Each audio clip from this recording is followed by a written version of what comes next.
All right, welcome back for another episode of Carnivore Trades. Today is Thursday, September 1st, 2022. If you're not done so already, give the video a thumbs up, like, comment, subscribe to the channel. Come find me on carnivoretrades.com for swing trading alerts and analysis. Anyways, here, spiders taking a little bit of a dip today, although they are off the lows. We just covered a couple of shorts here, NASDAQ short. We had a real estate short and a Russell 2000 short, so taking nice gains on those and really booking those profits here. You can take a look here on the spiders. We basically got to that 390 level I've been talking about. I said 387 really was kind of like where I really wanted it to go, but I think the market makers probably knew that as well. And you can see, look how close we got to that 618 there. So right around 388, I said 387, 388, somewhere in that area. And it just stopped just shy of that and reversed. And now we did have a good pivot right in this little range here. Also a gap fill as well at 390.89, and then the low of that day was 389.95. Low of the day today was 390.04. So they got it right there into that level. And you can see obviously a nice little resistance area previously now becomes support. So it's logical that we'll see a bounce here, and that's why we covered some of those short positions there today for nice gains, having a really, just adding on to a really nice year so far. But overall, volume is starting to lighten up here. If you can take a look here on the intraday, we had a little bit heavier volume here in the morning, and then it just started to dry up, and now you're just seeing it kind of float here into the afternoon. A lot of institutional money is now, in the Hamptons or out on vacation. It is Labor Day weekend coming up. This is very typical. Thursday morning they're in the office and then they leave, right before that weekend to get a head start on the holiday. So I do expect volume to dry up here, and that does bode well for a bounce here. So I do think we're going to bounce in this area. And another reason why we didn't get down to that 388 area, I think, is the volume. It's not like we had the volume we had last Friday where it was over 100 million. It's it's decent. We're at 61 million right now. It's just before 3:30 p.m. So it's going to be above average volume by the end of the day, but it's not like any sort of panic volume by any means. And if you really to kind of piggyback on that, as you take a look at the VIX here, it looks to me like they're selling volatility premium above 27. So each of the last 3 days that we've gotten above that 27 handle, it's come right back in. You can see here on the hourly, it gets up there, they sell it off. It gets up there, they sell it off. It gets up there, they sell it off, and then same thing today. So right above that 27 handle seems to be kind of the sweet spot right now. And again, that will bode well for a bounce. It's clearly the market makers are selling it right up in that area. So I do think we get a little bit of a technical bounce here. Now, if you take a look at the triple Qs, that actually hit that white trend line we've been talking about as well. Same area coincides with the spiders. This actually did hit that 618. So that was another reason for me wanting to sell that NASDAQ short, or cover the NASDAQ short rather. And, thinking that we're going to get probably a bounce here. Your first stop would be that 100 MA. I think we probably get up into that trend line though. That blue trend line there. Clean this up here. But that was kind of your area there. That was you broke out, you couldn't break out, then you broke down. So it would make sense to back test that. It also kind of coincides with this little pivot right here as well. So there's a pretty good resistance zone right in here, right in that 310 area. I wouldn't worry too much about the moving averages. They're pretty minor at this point, but overall, nice little sell here, and we're getting a nice candle here, nice little tail candle. So a hammer candle on both the SPY and the triple Qs. So again, does bode well for some upside into the weekend, especially if the volume remains light. Russell 2000 here as well. A little bit of a gap down. So a gap, couldn't hold that 50 MA, and we got the gap down, and then, he kind of went right in here, filled this gap here, and now you're getting a bounce as well. But you can see on the corner of my screen here, not a very inspiring bounce, right? We haven't even taken out the highs of the day. Take a look at the spiders, the Qs, and the Dow. They have taken that out, and the Dow actually went pretty significantly green for a minute there. So Russell 2000 is the laggard, and that will definitely be noteworthy moving forward. We talked about the Dow. Here's the diamond. It is scratching positive right now, and it did find support right at that little green bar low there from July 19th. So again, all these indices look like they want to bounce here. But, a nice little sell-off there. And, it took a while. I thought we started averaging into shorts right in this area here. And obviously, you know, like I kept saying, some of these rallies can go a lot higher than you think, and that is what happened. But market eventually came to the realization that the Fed can't pivot the way they used to with inflation where it is. And, you know, we got that nice sell-off. Right now, though, looking like we're going to get some relief here. So we'll be on standby for that. It also is the first of the month. So again, we saw some, you know, we usually see some first of the month money flow here into the market. Not so much today. I mean, usually you see it in the first half hour here. But overall, you know, either way, a nice little bounce here for the market, and we'll see what we get moving forward. Anyways, let's get over to some sectors here. So semiconductors getting roasted today with heavy volume, although they are off the lows nicely. So I talked about that 211 area as being kind of short-term support. Well, we gapped below that. So that was your 618, 211, 212, and we went right into the 75 retrace at 204 and change. So a nice little bounce there for the semis, again, obviously on the back of NVIDIA. Just getting absolutely hammered at 52-week lows now. As far as bigger levels, I probably wouldn't touch this until probably about 125. Doesn't mean it can't bounce here in the short term, but this is, you know, when you gap through support like that, it's never a good sign. So, you know, again, doesn't mean it can't bounce here. You got the 200-week moving average and the 50-month moving average. I like this one a little bit better. It's a little bit lower, but that's showing a lot of weakness here to me. Now, it's going to be important to see what happens tomorrow. If we can get back above this pivot here, so that would be 140.55 by tomorrow's close, that would be at least, you know, a short-term kind of sign of strength. You know, it means that they would save it a little bit essentially by the week close. But overall, just not a good look there with that news coming out, and you know, just gapping below support there with heavy volume there. So NVIDIA obviously dragging down the semis. That's not the semis. There's the SMH there, and obviously you can see that tail. Broadcom does report tomorrow as well. So Broadcom might actually be set up here. This might actually be a beneficiary because now it's been hit so hard, and you came in there and filled that gap today, that maybe the expectations are a little bit lowered. So Broadcom might be the beneficiary here going into tomorrow, but we'll see what we get. Overall, semis did get hit hard today, and we'll just kind of leave it at that for now. IGV also coming down into that area. So 277, I said 275, 277. We got down to 271, 271.80. So it did pierce through that, but it looks like it's trying to hold that area here for now. And you filled that gap obviously today, and it's trying to basically recapture that 275 area by the close. It looks like it should be able to do that here so far, barring any sort of major move here in the final half hour. Spiders are basically just kind of stuck here in this pattern for the time being. But remember yesterday, we were stuck in this pattern here, and then they dumped it out pretty hard in the last 10 minutes. So we'll see if we get a repeat of that today. Anyways, XBI, biotech actually a strong sector in a weak market. So up 1 1/4, and it's just kind of hanging in there. So, you know, nothing really too new to add to it. It's been sideways all week long, but it's showing a little bit of relative strength right now. And I think, again, like I said, it's because it's so beat up relative to the rest of the market that there's not really that many sellers left. Even ARC a little bit has actually had a nice V shape off the lows today. This one is very beat up as well.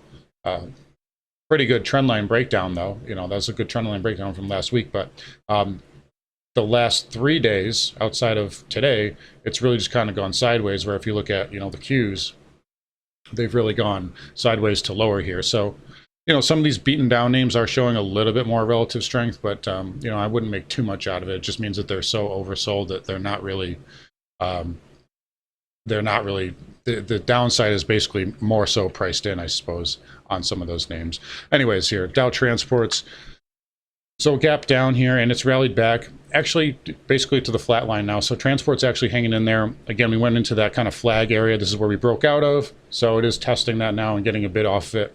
Transport's basically behaving just like everything else here, getting a bounce after gapping down and testing new lows. But it's hanging in there here for the meantime. So we'll just leave it at that. 10-year here, huge surge. You know, no other way to put it, up 4.21% on the day. Just a massive move. And, you know, interest rates really causing problems for this market here. 30-year here up 3.66%. And I don't have the 2-year on here, but I can show you. So a 2-year was up about 43 basis points. So that's at 3.51 currently. The yield curve's basically we're slightly positive today. So that is a little bit of a small positive for the market. But the more that 2-year rises, the more work the Fed has to do. So that is going to be a problem here moving forward. Overall, for right now, just a big move here for bonds. And if we take a look at, or I should say, bond yields, and if we take a look at HYG, this one getting hit really hard again, and coming back down to this lower range again. You had a little gap to fill right there. We basically did that yesterday, but it's off the lows. But this is not a good chart here. It's oversold. That's really kind of your positive at the moment, but you don't want to see high yield debt really outperform to the downside. So keep that on your radar moving forward. Anyways, Homebuilders XHB finally trying to get a bid here, starting to fade off the highs here in the final hour. So definitely bouncing less so than everything else. Yeah, coming in a little bit there is the XHB ITB. Also a little bit on the weaker side. Does have a little doji here, so again, could get a little bounce tomorrow. Definitely wouldn't rule that out. Again, that is kind of my bias anyway in this market. And there's the VNQ there with a nice little tail candle. Also oversold as well. So again, we're looking for kind of a bounce here in this oversold market. All right, financials continuing to hold up well. So XLF down just 1/3% here. Nice little tail candle. You went into this area. This is where we broke out. You tested it, little test candle, and getting a bounce, so nothing too out of the ordinary there. XBD with a big tail candle. Didn't quite get to that 50 moving average, but you did bounce anyway, and it's really, if you just take a fib here, it's right into that 382. So that's where your bounce was there. But XBD coming off the highs very sharply, and this is what I said can happen when you don't build any support on the way up. So I do expect this to get down to 424 at some point, at the very least. But right now, that's a pretty good tail candle, so we should get a bounce here, probably right at least to that 220 moving average, somewhere in that range there, at least on the XBD. All right, crude here down again, so 1, 2, 3 days down in a row after hitting that 50 MA on the daily. And right now we're basically sitting at the lows. So here's your low of 85.73, and low of the day was 85.98. So very close here. We'll see if they defend it tomorrow, but we're starting to get into this range. I do think it starts to dump out. Let's take a look at that weekly again. So weekly looks like it wants to play out here. I'll do some more work on this, but I do have some buy levels already set up for crude, and I'm definitely looking to get in on some continued weakness here, but we've got to be patient with the setup. XLE, I adjusted this trend line just a touch here to kind of go a little bit more through the lows, so we're basically into that now. We'll see if that gets a reaction tomorrow, but again, XLE down, and actually on the weaker side compared to the rest of the market that I can see right now. It hasn't had nearly as good of a bounce here as the rest of the market. You can see still well below the highs of the day there. And then obviously really kind of the same thing here. XOP, OIH, same thing. OIH losing this trend line potentially as well. And really just kind of into that 50-day moving average. So we'll see if that gets a reaction tomorrow.